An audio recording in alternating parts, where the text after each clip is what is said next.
સમગ્ર રાજ્ય સાથે દેવભૂમિ દ્વારકા જિલ્લામાં પણ 13 જૂનથી તમામ સ્કૂલોમાં સંપૂર્ણપણે શૈક્ષણિક કાર્ય શરૂ થઈ રહ્યું છે।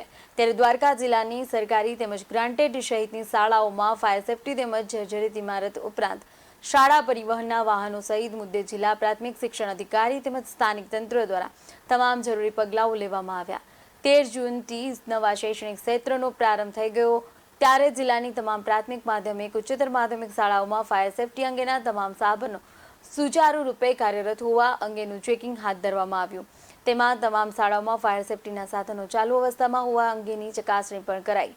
આગામી સમયમાં પણ કોઈપણ શાળામાં આવી પરિસ્થિતિમાં ફાયર સેફટીના સાધનો સંપૂર્ણપણે કાર્યરત રહે તે માટે જિલ્લા શિક્ષણ અધિકારી દ્વારા તમામ શાળા સંચાલકોને જરૂરી સૂચનાઓ પણ આપવામાં આવી છે।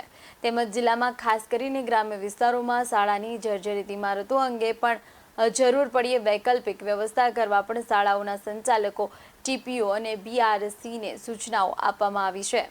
13મી જૂને નવા શૈક્ષણિક સત્રનો પ્રારંભ થઈ રહ્યો છે ત્યારે નવા સત્રની શરૂઆતથી તમામ શાળાઓમાં ફાયર સેફટીના તમામ સાધનો વ્યવસ્થિત રીતે ચાલુ અવસ્થામાં હોય તે અંગે તમામ શાળાઓની તકેદારીના ભાગરૂપે ચકાસણી થઈ ગયેલ છે।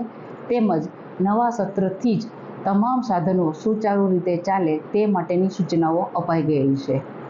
જે શાળામાં જર્જરિત મકાન છે તેની વૈકલ્પિક વ્યવસ્થાઓ કરવા અંગેની સૂચનાઓ પણ દરેક સંચાલક મંડળ, તમામ ટીપીઓશ્રી અને બીઆરસી મિત્રોને પણ અપાઈ ગયેલી છે। પ્રી મોન્સૂનની કામગીરીના ભાગરૂપે પણ તમામ શાળાને પરિપત્ર કરી અને જાણ કરી દેવામાં આવેલ છે। નવા સત્રની શરૂઆતથી જ શાળા પરિવહનના સાધનોમાં રાખવાની તકેદારીના ભાગરૂપે જે કંઈ સાવચેતીના પગલાં લેવાના છે તે માટે પણ તમામ શાળા સંચાલક મંડળોને જાણ કરી દેવામાં આવેલી છે। આમ ફરી નવા સત્રની શરૂઆતથી તમામ સીઆરસી, બીઆરસી મિત્રો તેમજ ચેકિંગના ભાગરૂપે કેળવણી નિરીક્ષક તેમજ તાલુકા પ્રાથમિક શિક્ષણ અધિકારી મારફત તપાસ કરવામાં આવશે અને જ્યાં પણ ભૂલ કે ચૂક જણાશે તો નિયમ અનુસારની કાર્યવાહી કરવામાં આવશે। નવા શૈક્ષણિક સત્રની શરૂઆત માટે તમામ શિક્ષક મિત્રોને ખૂબ ખૂબ શુભેચ્છા।